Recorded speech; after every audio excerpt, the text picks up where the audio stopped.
Ladies and gentlemen, boys and girls, welcome back to the Raw Prospect Podcast. My name is Emmy Nixon.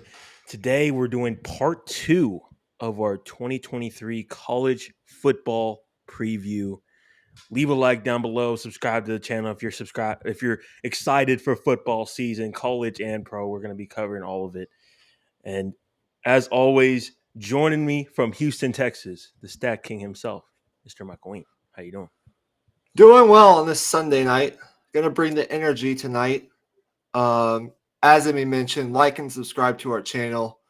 I have a couple very important announcements to make as it pertains to channel programming for this college football season. And I wanted to give you guys what is it going to look like going forward, as there's really been no permanent schedule for the deep in the heart of Longhorn sports podcast, the Dit Hole podcast. So far, it's just kind of been every now and then. But now that we're entering the college football season, I have some announcements to make as I've decided upon a permanent schedule. Starting this week, there will be built-in live episodes that will be hosted by the one, the only Michael Ween on Monday and Thursday nights. Again, built-in episodes Monday and Thursday nights. Mondays will usually consist of a Longhorn game analysis from the previous Saturday and discussion from other important happenings around college football, whatever those might be, if there are any. It's going to be mostly, from this point moving forward, as we move into the season, it'll be 70% Longhorn talk, 30% college football talk, national landscape-wise. And then Thursday episodes we'll preview the upcoming Longhorn game, and I'll give my prediction for the 3 to 5 marquee matchups in college football for that upcoming week. Those will be the 2 built-in episodes every week. Now, of course, we're in the middle of recruiting season. Things can happen. Breaking news can happen. So there might be other episodes that come up impromptu-wise mixed in there. But at minimum, you guys will be getting 2 live episodes every week that will range from 30 minutes to an hour, Monday and Thursday, going through the entire Longhorn football season. And then after that, we'll readjust the schedule for basketball and baseball. One more thing is, I haven't told you this yet, Emmy, but I'm planning to at least try to get you on the Deep in the Heart of Longhorn Sports podcast at least once a month minimum. Once a month minimum during the football season. Hopefully, we'll be able to figure it out where you either come on a Monday to recap a game or on a Thursday to preview a game. Emmy will be on at least once a month, maybe more. And then I might try to mix in some other guests here and then. But we will see. So that will be our schedule for the season for the Deep in the Heart of Longhorn Sports podcast, which will mainly be Deep in the Heart of Longhorn Football podcast here for the next 4 to 5 months. Yeah, and I'll be putting that schedule out onto our Twitter page as well, if you need the visual of it. Okay, that was big news there, but now let's get into our college football preview for today. For our first team to be revealed, we have the Clemson Tigers at number 6. We'll start off with a recap as we did in our last episode. Go check out teams 12 through 7, by the way. We did a really good job there. Clemson went 11-3 in 2022. They went 8-0 in conference. They finished first in the Atlantic Division. They beat North Carolina, actually destroying North Carolina in the ACC championship game by a score of 39-10. However, they lost to Tennessee in the Orange Bowl, which is one of the New Year's Six bowls, 31-14, as Joe Milton actually played really well in that game. So they did lose their bowl game, but they won the ACC, had another double-digit win season under Dabo Swinney. A couple more notes here, and then I'll hand it to you for your thoughts on Clemson. This season, Dabo Swinney is entering his 16th season overall as the head coach of Clemson. They returned 7 starters on offense and 8 starters on defense. And as far as marquee games are concerned this upcoming season, you want to look at that September 23rd game against Florida State, who we talked about in the first part of this preview podcast pertaining to college football. And then you look at North Carolina, November 18th, and then also at Miami, October 21st. They also host Notre Dame on November 4th. Those are some of the marquee games on Clemson's schedule this upcoming season. As far as it pertains to Clemson, their coaching staff, their offense, as Cade Klubnik is coming back as their starting quarterback. They returned 2 very experienced running backs and so forth. What are your expectations for Clemson? Are they, in your mind, the favorites in the ACC this upcoming year? Well, to me, it's pretty simple. They went out and hired a Riley at offensive coordinator. He was over at TCU last season, and Lincoln Riley's brother. I can't remember his first name at the moment. Sorry about that. But if you look at the resume of both Rileys, when play calling for an offense, there hasn't been a bad QB season yet. I mean, they have 2 of the best offensive resumes in college football, especially Lincoln Riley in terms of Heisman Trophy winners perennially.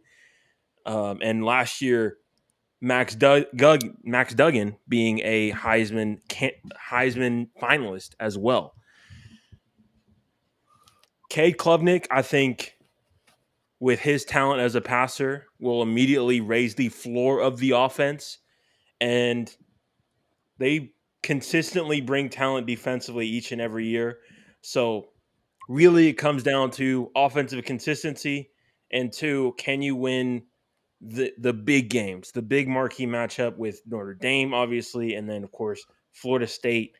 You get past those 2 opponents and maintain focus for every single game. They have a realistic path to the playoff. Absolutely.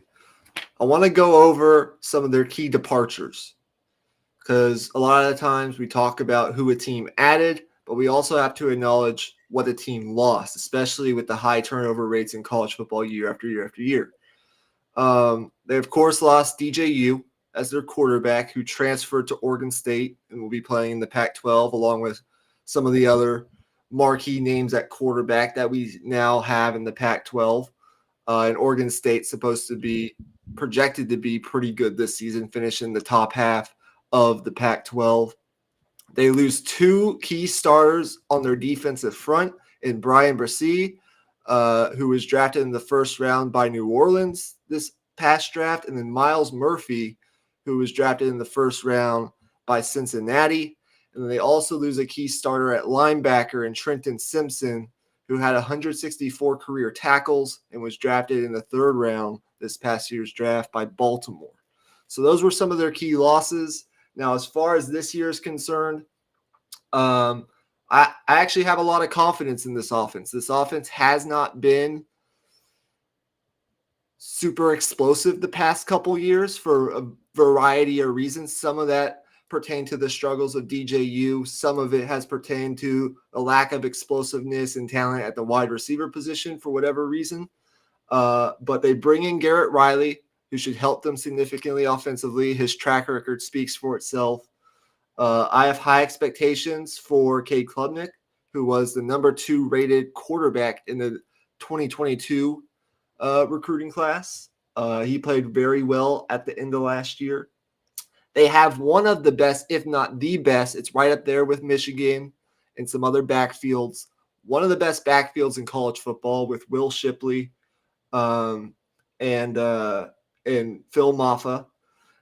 Their biggest questions offensively are at the wide receiver position, but I actually like this wide receiving group as they bring back Antonio Williams, who was their leading receiver a year ago, and Bo Collins, who I really like and I think led them in touchdowns a year ago. Their offensive line should be all right, good enough. And as far as the defense is concerned, although they do lose Trenton Simpson, they have another elite linebacker in Jeremiah Trotter Jr., who, if he continues this trajectory, should be in consideration for a first-round pick next year. And Barrett Carter, who's returning as a All-ACC honorable mention from a year ago. So I love the linebacking corps. I think they have a talented defensive front. They bring in a 5-star in Peter Woods, who's expected to make a key contribution early on, although they did lose Brian Garcia and Miles Murphy. And their secondary is flush with talent, experience, and chemistry.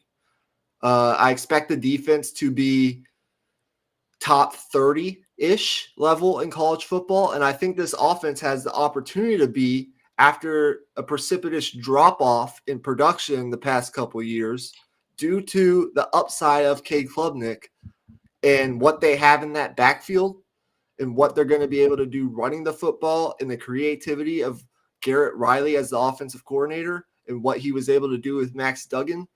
There's no question about it. Their floor, in my opinion, should be 10-2 minimum.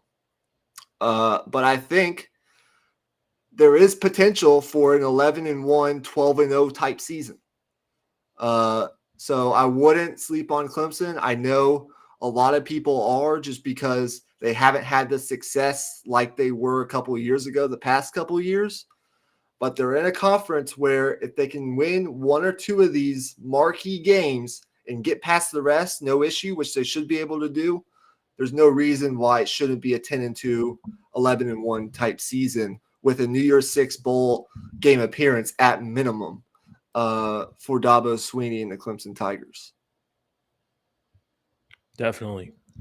And 11-1 may seem outlandish now, but as you said, a few years ago, that was the standard at Clemson.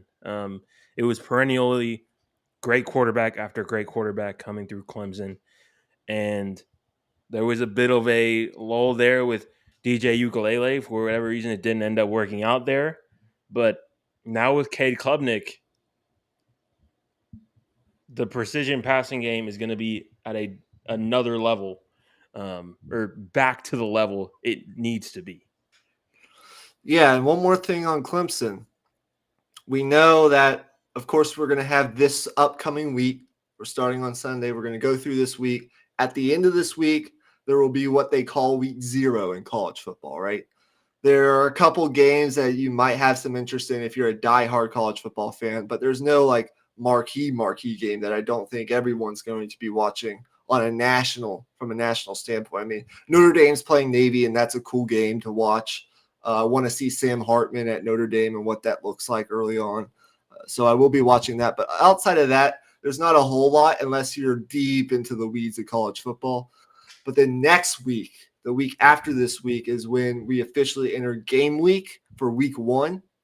And I'll just say, if there's one landmine game on this Clemson schedule outside of the marquee ones that you think of, I mean, Notre Dame and Florida State and maybe North Carolina can be a team that's dangerous. It's this week 1 game that Clemson has on their schedule at Duke. What Mike Elko and Duke has done the past couple of years, and the way that they've started to recruit and build that Duke team, if Clemson doesn't come ready to play that week, that's not going to be an easy win. So I don't think Clemson should overlook Duke. They are a sleeper team in the ACC, in my opinion. So if there's one game I think that they could really end up struggling with or trip up on that they can't afford to, it would be that week 1 game at Duke, which actually takes place on Monday, September 4th, which I believe is Labor Day. So that's one game to watch out for if you're a Clemson fan or you're just thinking about Clemson from a big picture perspective and what this season looks like. So with all that being said, let's move on to our number 5 team, a team that's been talked about a lot going into this season. They were at SEC Media Days, and this is a team that has more questions preseason than I think we've seen in the past decade for this particular college football team, and that would be your Alabama Crimson Tide. There are more questions than usual for Bama coming into 2023, but they still project to be one of the best teams in college football, of course, due to what they've done recruiting-wise and how much talent they have on their roster, top to bottom. They still have, I think, either the first or second most amount of super blue chips on their roster. That means high 4-star and 5-star recruits than anybody in college football. The high-level talent that's on this roster goes unquestioned, but they have questions at key positions, including the quarterback position. I want your thoughts, but real fast, let's recap what they did last year. They went 11-2. They were 6-2 in conference. They finished tied for first in the SEC West with LSU, but they ended up missing out on the SEC championship game and the college football playoff. However, they did destroy Kansas State, who was the Big 12 champion last year in the Sugar Bowl, 45-20. They do lose Bryce Young. There's a trio of quarterbacks there right now with the Notre Dame transfer, Tyler Buchner, the really talented kid, Jalen Milroe, and then the 5-star, I think from either last year or the year before, Ty Simpson. There's still a quarterback battle. We're going into week 0. Now, Alabama doesn't play a game this weekend, but they do play a game next weekend in week 1, and Nick Saban has still yet to announce a starter. And they've already been through 2 scrimmages.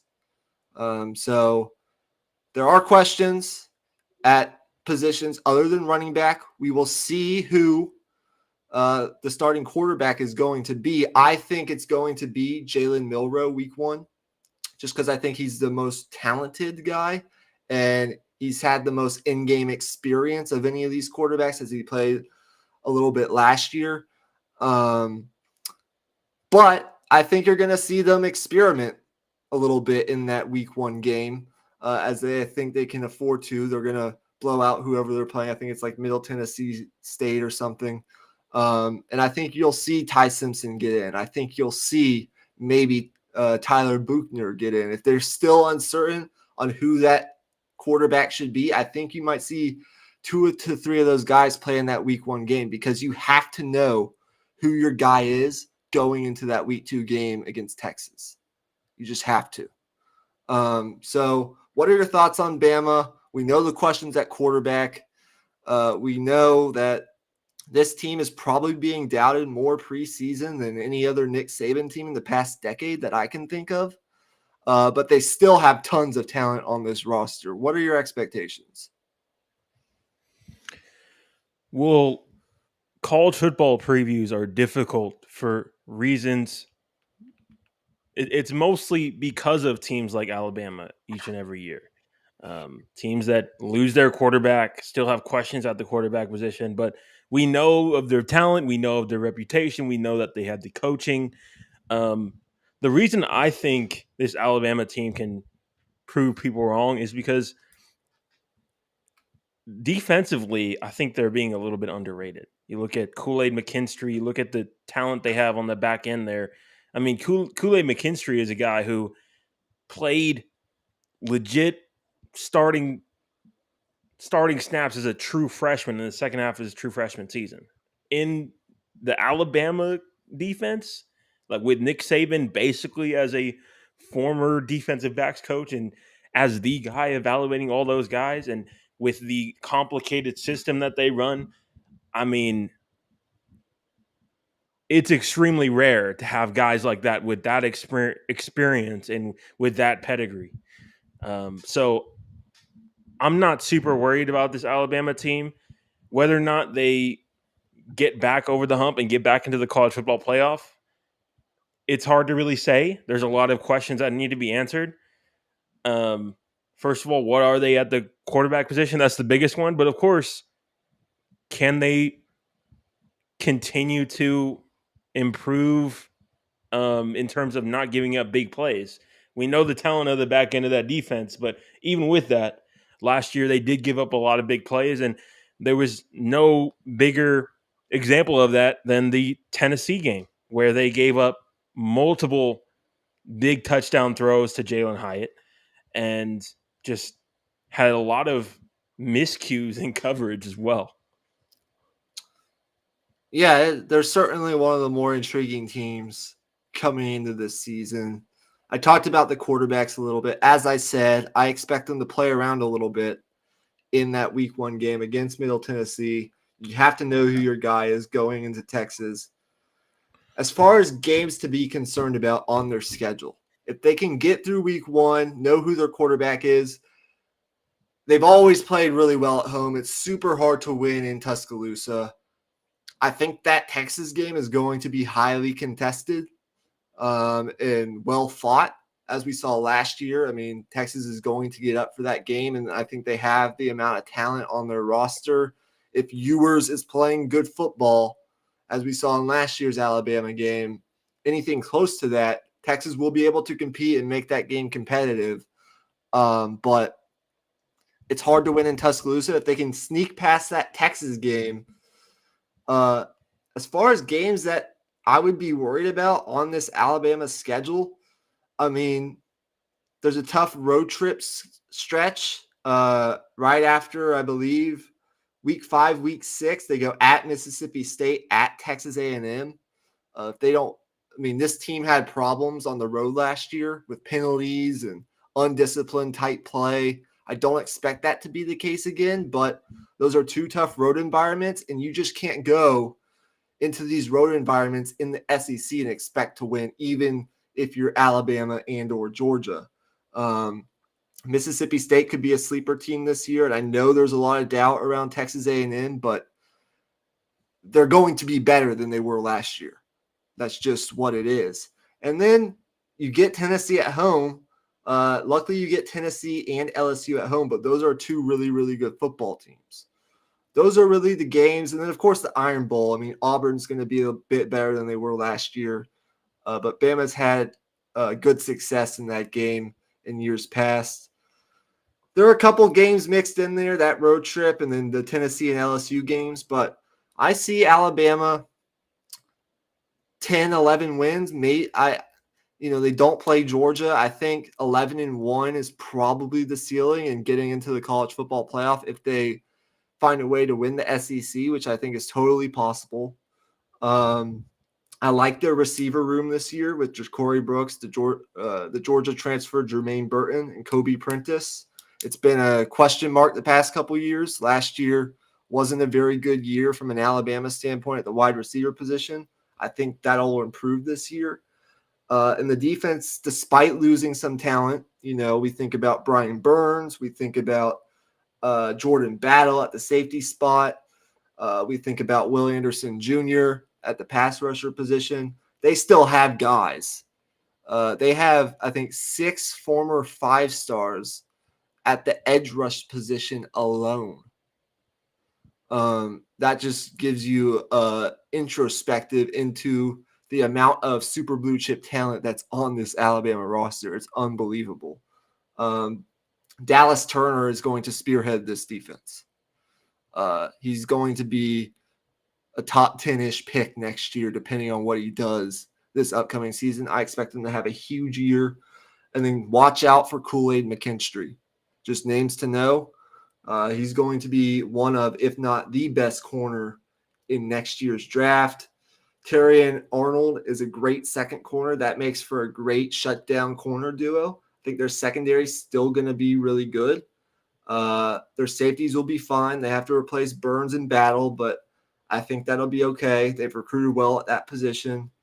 Tresman Marshall, the transfer from Georgia from a couple years ago, will have to step up at that middle linebacker position.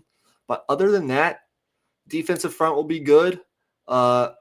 And as we've seen in the past, like Bama has been a pretty quarterback reliant team the past couple years, but they can win in other ways. They've proven they can win national championships not being so reliant on the quarterback position. They don't need a Bryce Young to win a national championship. I think this offensive line is going to be really, really good. They're going to run the football, get back to sort of that physical style of football. And as long as the quarterbacks don't ruin it for them, there's no reason this team shouldn't be in the SEC championship and competing to get into the college football playoff.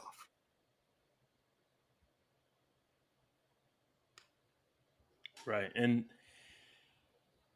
11 wins, 12 wins, it's not out of the question. This is a machine we're talking about. Alabama is a machine. They always reload, and there's no reason to believe that this time around that it's going to be any different. So keep an eye out for Alabama. Don't count them out by any stretch. They are still a top program in college football, and just how they run things, their standard of play is pretty much unmatched by everyone outside of 1, 2, 3 programs here and there. Yeah, I agree. So that's Alabama for you. Now we get to the top 4. Who is in the top 4? And if you watch, the 12 through 7 and up until now, you can probably kind of guess on who's in the top 4. Our number 4 team comes from the Pac-12 team. A lot of people love to talk about because of the shiny toys they have on this offense and their head coach, the USC Trojans. Again, 11-3 last year. 2 of those losses came to Utah, who have been a thorn in the Trojan side the past couple of years for whatever reason. They finished 8-1 in conference regular season. They finished first, but they lost to Utah. They got absolutely whooped by Utah in the Pac-12 championship game. And they ended up having a very disappointing finish, losing to Tulane, who's a very good group of 5 team. I mean, not taking anything away from the Tulane football program. They expect to be really good once again this year. But they lost to Tulane and gave up 46 points to Tulane in the Cotton Bowl. They gave up a combined 93 points in their last 2 games of the season. This defense was absolutely atrocious last year, and it's going to have to get a lot better if USC really wants to achieve their full potential in 2023. I mean, we know what they have on offense. They have Caleb Williams, last year's Heisman Trophy winner, and the projected number 1 pick in next year's draft. The best quarterback in college football, bar none. And they have playmakers offensively. Their offense will be great. Lincoln Riley and his track record speaks for itself. But the defense is the question. That's why I put in the lower third there, how improved will the defense be? I think that's the key to what USC can achieve in 2023. Because as we've seen, I mean, they had a great offense last year, but the defense was still enough to let them down at points in times. It was still that bad. Now, what did they do, you asked, to maybe try to improve this defense? Well, they brought in a ton of transfers. And their success on defense is going to depend on how much or how good these transfers can play right away. Now, I really like getting Bear Alexander, the monster from Georgia, for that defensive line. Anthony Lucas from A&M should be a pretty good piece at that edge rush spot. Mason Cobb, really good experienced starter at Oklahoma State at middle linebacker. And then they bring in Christian Roland Wallace, one of the more underrated corners in college football from Arizona. The areas they have to improve the most are tackling. A lot of missed tackles a year ago. This was a terrible tackling team. And they have to be good situationally, meaning get off the field on third down when you absolutely have to. They were terrible on third downs a year ago. Those are the 2 areas I want to see the most improvement from this USC defense. If they can even be around average defensively this year somehow, as I think the only way is up from where they were last year, And this USC team can go undefeated and get into the college football playoff. But it all depends on what the defense does, period. Yep. And I'm not expecting all the problems to be solved defensively No. this year. Um, it's going to be a long process to get this defense right. The talent disparity last year was noticeable. Like they had tiny linebackers out there, just the size difference. If you look at them and Utah, for example, it was night and day. If you look just across the line of scrimmage, and there's no question that not all those problems can be solved in 1 year. However, I do think Lincoln Riley is going to be a little bit more mindful this year of maybe trying to control the football a little bit more. Scoring quickly last year, like with how explosive they were, and obviously they'll still be extremely explosive. It can be a gift and a curse at times because your defense is going back out there tired and just out there ready to get cooked again, basically. So just a little bit more ball control here and there, situationally. A few more long drives, give your defense some rest, help out your defense in any way you can. Those little things can help this USC team in a big way. Yeah. And before we move on to our next team, just looking at USC's schedule, it's very backloaded. What I mean by that, they open up San Jose State, Nevada, Stanford, Arizona State, Colorado with Deion Sanders. That's an interesting team, but by no means do we expect Colorado to be at a level where they can beat USC this year. Arizona. But once we get to mid-October, that's where things get real for USC.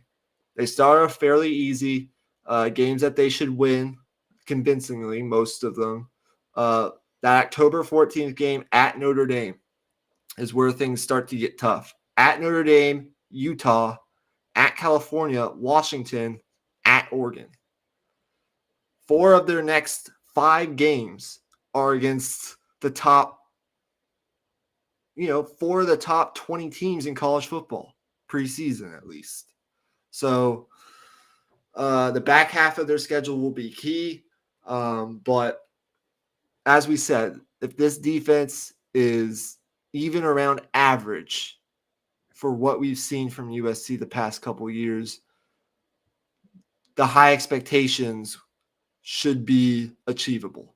Like 11, 12 wins, winning the Pac-12, and being in the conversation to get in the college football playoff, or even being in the college football playoff, should be in the cards for USC. Again, I love the addition of Bear Alexander. They have not had a guy like that on that defensive line. He's an absolute freak athletically. Bringing in some guys, at the linebacker and cornerback spots, I think is good. But they have to improve tackling. They have to get off the field on important third downs. And the offense will take care of the rest. Caleb Williams, they lose, Jordan Addison, but they still have 8 receivers on this roster who had 10 or more catches a year ago. You don't find that everywhere in college football. After losing a guy like Jordan Addison, who won the Biletnikoff Award for the best receiver in all of college football the year before last year. They get Arizona State transfer Dorian Singer. They return Brendan Rice. They get Mario Williams back, who was a transfer from a couple years ago from Oklahoma. You probably recognize that name. And then they add in 2 5-star freshmen offensively with Zachariah Branch, the 5-star receiver, and the 5-star tight end who almost went to Texas but committed to USC, Deuce Robinson. So offense should be explosive, one of the best in college football. Defense, there are questions. If they can be average, then USC is going to take off. So with all that being said, we will move on to our next team. Number 3 team in the countdown. Can you guess who it is? It is the Ohio State Buckeyes. To recap last year, 11-2, 8-1 in conference, the only loss to Michigan.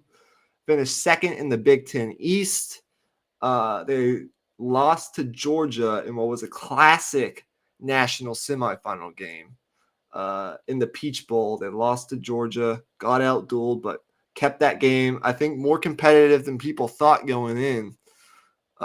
Jim Knowles really improved this defense last year. In his first year as defensive coordinator, he comes back. They have a new quarterback. Of course, C.J. Stroud went off to the draft, getting drafted by the Texans. That'll be junior Kyle McCord, who is very talented. He takes over for C.J. Stroud as a former five-star recruit. They have the best, unquestionably the best, wide receiver room in college football, with names that you probably know or at least recognize. Marvin Harrison Jr., arguably the best receiver in the entire country, and will be a top 10 pick projectedly in next year's draft. Had 14 touchdowns last year. Emeka Egbuka is a great number 2 with 10 touchdowns last year and over 1,100 yards. And then the senior Julian Fleming, along with a very good tight end, Cade Stover. And they had injuries in their backfield a year ago. One of the better running backs in college football went down with a season-ending injury. And Travion Henderson, he is back healthy. He returns from his injury. And one of the better number 2 running backs in college football, Mayan Williams, who exploded onto the scene last year and had 14 touchdowns in place of Travion Henderson, will back up Travion Henderson this year. They should have a really good running game. They did lose 3 important starters on their offensive line. As you know, Paris Johnson Jr. got drafted, Dawan Jones got drafted, and Luke Weipler, their center, got drafted. So they are having to replace some talent on their offensive line. That's my biggest question offensively. Defensively, as I mentioned, I expect the maturation of some of these guys under Jim Knowles to get better, as defense has sort of been a problem point for Ohio State in years, the past couple of years. Love their edge rush tandem with Jack Sawyer and JT Tuimoloau, I think is how you say his last name. Could be pronouncing that wrong. Experienced starters at linebacker, and the secondary has a ton of experience. Denzel Burke and Lathan Ransom could be mid-round draft picks next year as very good secondary players. I really like this Ohio State team. Of course, we got to see what Kyle McCord looks like. They need to beat Michigan. You can't lose to Michigan for a third straight year. But in my opinion right now, Michigan's probably the better team just because they have the more established quarterback. And I think they're a more complete team given what Michigan has on their offensive line and what Ohio State has and what Michigan has on their defense. And guess what? We're going to talk about Michigan before this episode ends.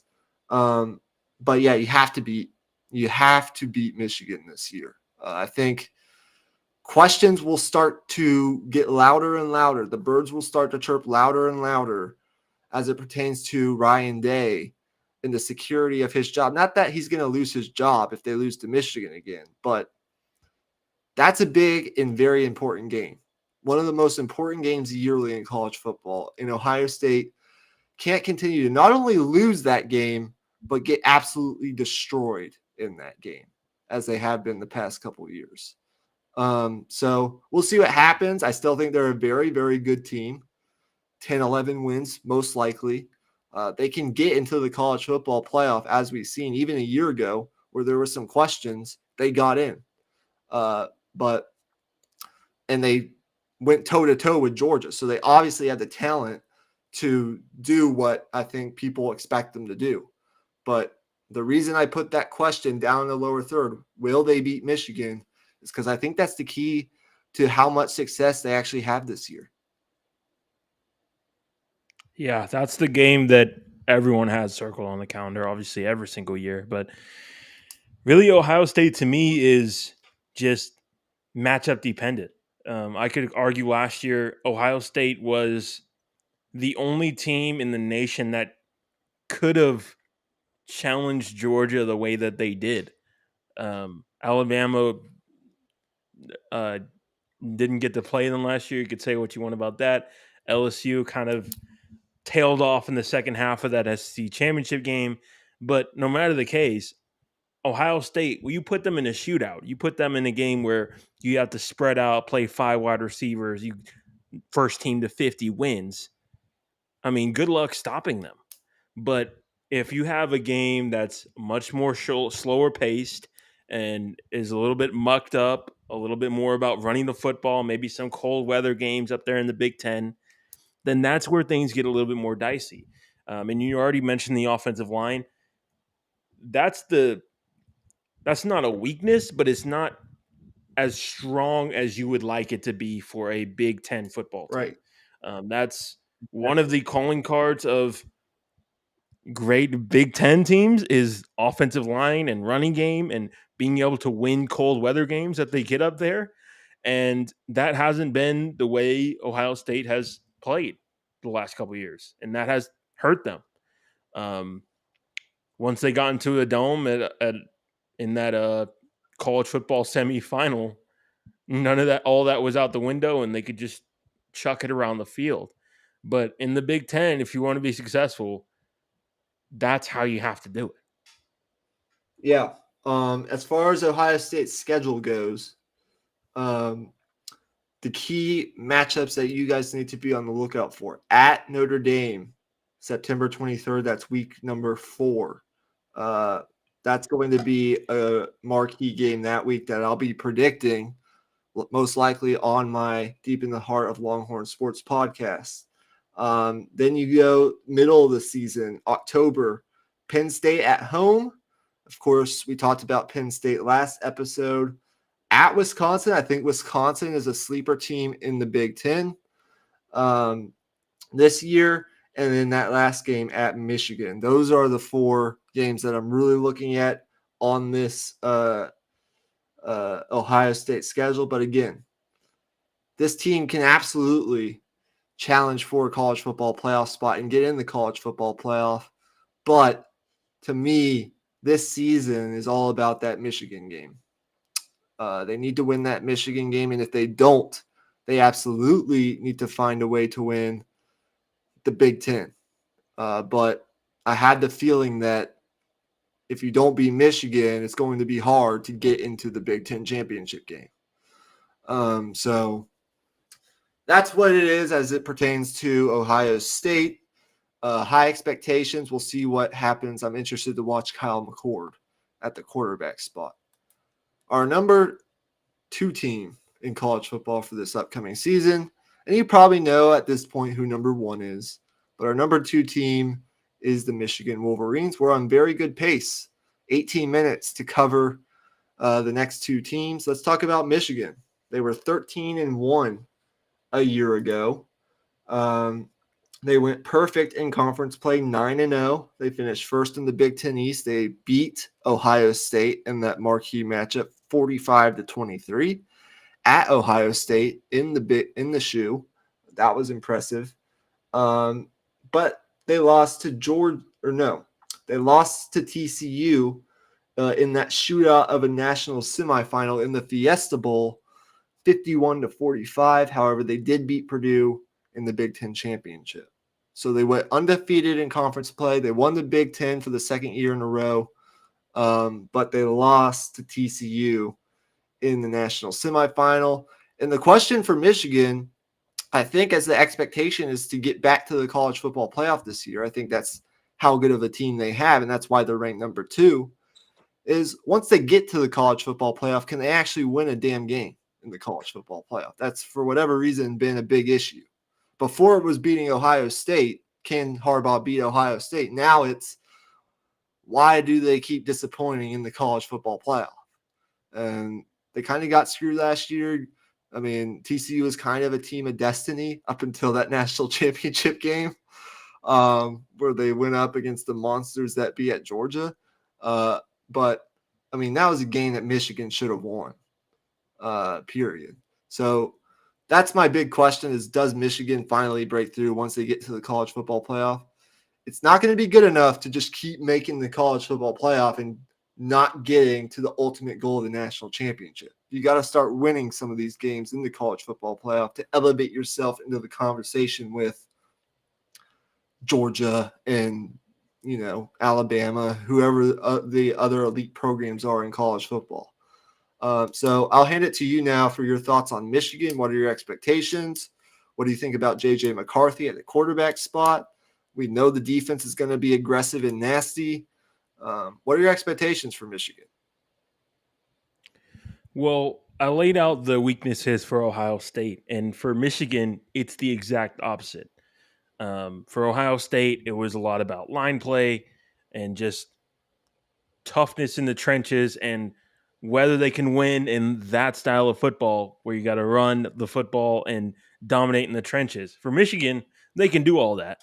It's whether or not they have the explosiveness on the outside and the speed at the skill spots to keep up with all of the high powered offenses in college football. And they took a lot of steps forward last year. There were points in times where they looked downright dominant when paired with that amazing defense they have.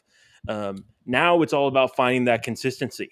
I think the wide receiver talent has taken a huge step forward from those teams that couldn't beat Ohio State.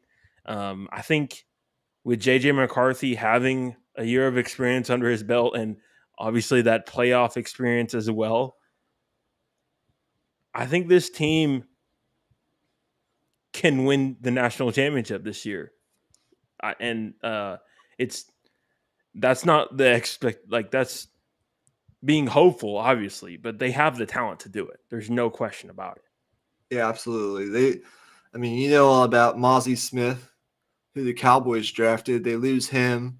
They lose a couple other key contributors defensively. They return 8 starters offensively, 7 starters defensively.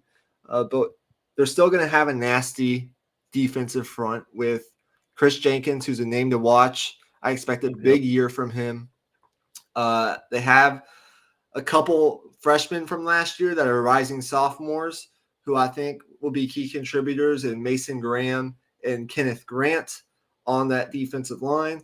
Lots of experience and depth at linebacker with returning Junior Colson. Yes, he's a junior and his name is Junior. Funny how that works. And then Michael Barrett. Love their linebackers. Good in run coverage, good in pass defense. And then both of their very, very good starting safeties return in Rod Moore and Makarai Page. They have good talent at corner. I think this defense will be one of the best, if not the best, in college football statistically. I expect it to be. And then offensively, I think J.J. McCarthy is going to have an out-of-this-world season, and he really needs to if Michigan really wants to elevate themselves into that national championship conversation. I really liked what I saw from him last year. The running game is going to be elite. People forget that before he got hurt, Blake Corum was on pace to win the Heisman Trophy. Like he was going to be, at least in New York, in that conversation to earn the Heisman Trophy. But he got hurt, unfortunately. They bring back both Corum and Donovan Edwards, arguably the best backfield in college football. We've talked about a couple others so far this podcast, but Michigan, you can argue, is the best, absolutely. And then I like what they have at the receiver position. It could be better, I think, but Cornelius Johnson and Roman Wilson are certainly very capable weapons offensively. Love their tight end, Colston Loveland. And they add a very talented tight end, A.J. Barner from Indiana, who is kind of like, I sort of compare him, to, he's kind of a Luke Schoonmaker clone. Is that how you say his last name? The Cowboys tight end? Schoonmaker? I think it's Schoonmaker. Yeah, he reminds me a lot of Luke Schoonmaker, who is now with the Dallas Cowboys. Very good tight end group. And this offensive line has won the award for the best offensive line in college football 2 years in a row. And I think this group, of any of those groups, could end up being the best. Like they're going to have one of the best flat out offensive lines in the country. So they're going to be, I think still a run first football team, but McCarthy is going to throw it. It's going to be relied upon in key spots to make key decisions and make big time throws, which I think he's capable of. And their defense is going to keep them in every single game and likely most of these games that they're going to play, the offense isn't going to have to do a whole lot other than not ruin it, right? I mean, that's how good I think the defense is going to be. So, yeah, I mean, high expectations for Michigan this year. Yeah, my one last thing I'll say is, have they figured out a counter for speed? Last year, and obviously for many defenses throughout college football, speed kills, and the high end wide receivers with the 4.2, 4.3 speed are going to get you at some point. But the play I think of was in that college football semifinal against TCU. Quentin Johnson had that long 75-yard touchdown where he took it all the way to the house and completely left the entire Michigan defense in the dust. So little things like that here and there, it's very nitpicky for Michigan, and that's just how good of a team they are. But when the time comes, will they be able to handle the speed of the elite teams in college football? Okay. And finally, in this top 12 preseason power ranking countdown, the number one team, can you guess who it is? That would be Kirby Smart's two-time defending national champions without Stetson Bennett this year. 15-0 in 2022, the Georgia Bulldogs. And the question is there a three-peat incoming? There has not been a three-peat in college football since, I believe, the 1930s. Can Georgia be the first team to do it since the late 1930s? That's the question that we have for the Georgia Bulldogs. They have a new quarterback in Carson Beck. Now, to recap 2022 real quick, I mean, do you guys really need a recap? 15-0, 8-0 in conference, finished first in the SEC East, won the SEC championship game, beat LSU 50-30 in that SEC championship game, but I'd argue, I mean, it wasn't as close as the final scores kind of suggested. They beat Ohio State in what was by far their toughest game all year in that national semifinal, as we talked about. And then they absolutely murdered TCU in the national championship game from the first play to the last play. I'm sorry, TCU fans. A lot of respect for what you guys accomplished last year. Nobody's taking that away from you, but holy shit. Murder might be putting it lightly. Yeah. I think eviscerated is the better term. They were sent to the shadow realm, as Chiseled Adonis would say. Expectations for Georgia are national championship again? Question mark. What do you say? I say until proven otherwise, the crown is theirs. The talent on this team, the offense that they put up in the second half of last year. I mean, they were borderline an offensive team. I mean, dropping 50 burgers week in, week out. I mean, you can put a lot of that on Stetson Bennett's shoulders, but you could argue Brock Bowers might be a dark horse Heisman candidate at the tight end position, believe it or not. And I mean, this Georgia team is just, they're a super team. There's no question about it. And they're even though they're replacing a lot of guys, they remain experienced year after years because they clearly have a great track to leadership at Georgia, where the young guys have a track to leadership, and when they get there, they're ready to go and ready to lead. And there's no reason to believe that any of that is going to change. Yeah, there isn't a reason. Look at this Georgia schedule. It's light. Like most of this schedule should be light work for Georgia. A couple games that could be tough. I mean, obviously at Tennessee, the second to last week of the season, November 18th. That's not going to be easy whatsoever, as Tennessee expects to be a top 3 or 4 team in the SEC. But other than that, man, I mean, they really did struggle with Kentucky a year ago. That was by far their worst game of the season. Near the end of the year, they only beat Kentucky 16-6. That was an ugly game for Georgia late in the season, a game that I kind of think they were rolling at that point in the season. I think they kind of maybe overlooked Kentucky a little bit. Kentucky's always been a very good team defensively under Mark Stoops. Kentucky's going to be good this year once again. I mean, they get one of the better quarterback transfers in the country and Devin Leary from NC State. Watch out for Kentucky. So that game on October 7th could be tough. But outside of that, man, Georgia should roll through this schedule. I mean, really. And even though those Kentucky and Tennessee games could be tough, like this Georgia team, they're just better. Like super blue chip wise, talent wise, NFL player wise, they're just better. And even though they lost some talent a year ago, we've seen Stetson Bennett play some ball in the preseason. It's been good and bad mixed in. We've seen, Jalen Carter, who somehow the NFL let slip to the Philadelphia Eagles of all teams.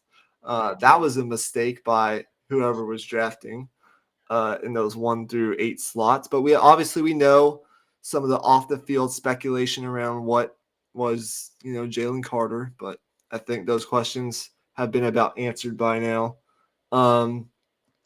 They lose, the linebacker. I'm forgetting his name right now. They lost Nakobe Dean a year ago. Who'd they lose this year? 2 years ago. 2 years ago. Who was it they lost this year? I'll have to look it up. But, I mean, they lost Christopher Smith in the secondary, Kaylee Ringo as well. But I don't know. Nolan Smith. I think that's probably Nolan Smith, the edge rusher. Exactly. Defensive front still going to be really good. Michael Williams, I think he's going to end up as one of the better defensive ends in the country. The next great Georgia pass rusher. There's a lot of experience and talent in the secondary. And then the offense, man, I love what they did in the transfer portal. I mean, you already have one of the best players in college football, period, in tight end Brock Bowers, who's the All-American. But they added the talented wide receiver from Missouri, Dominic Lovett. And they also added Ra Thomas from Mississippi State. Those are two very, very good receivers to go along with Ladd McConkey at that receiver spot. And they're going to have a good run game with Kendall Minton and Dejon Edwards in that backfield. They have very good depth. They continue to recruit at a very high level. They've been the number one class here the past couple of years. There's no reason whatsoever that this team should have more than one loss going into the SEC championship game, but I think they're going undefeated regular season. And then whatever happens, that's where this Georgia season will be determined. Whoever they face in the SEC championship game, whether that be Alabama and or LSU, maybe another team surprises. That's where Georgia's season begins, in my opinion. Yep. And one thing I want to say is the conference realignment that we will be discussing at some point, Absolutely. at one point or another. Absolutely. Here on the podcast. The realignment means the death of schedules like this. And that's great for college football. I'm personally, I'm not going to get into it right now, but I'll just say I'm not a fan of the week scheduling that some teams have done. But I mean, Georgia, whether they have a weak schedule or not, you can't argue with what they've done the last 2 years, and they're the team to beat in college football. There's no question about it. When compared to some other schedules in college football, it's actually not a weak schedule. It's just weak for what you would expect a team like Georgia to have. They don't really get, the LSU or the Alabama on their regular season schedule. But now, with the new SEC format, again, they're going to eliminate divisions next year. They're going to play an 8-game conference schedule. Each team already has set opponents. I mean, Georgia will be traveling to Austin, Texas to take on Texas. I think they're going to have Bama on their schedule next year, regular season. Again, a lot of these scheduling issues, as you mentioned, are going to be resolved. Absolutely.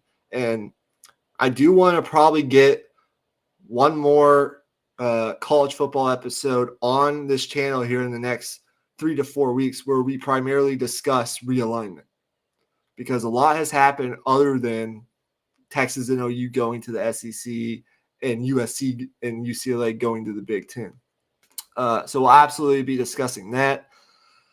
That does it for our power rankings preview of college football. Hopefully you guys enjoyed. Those are our top 12 teams in college football.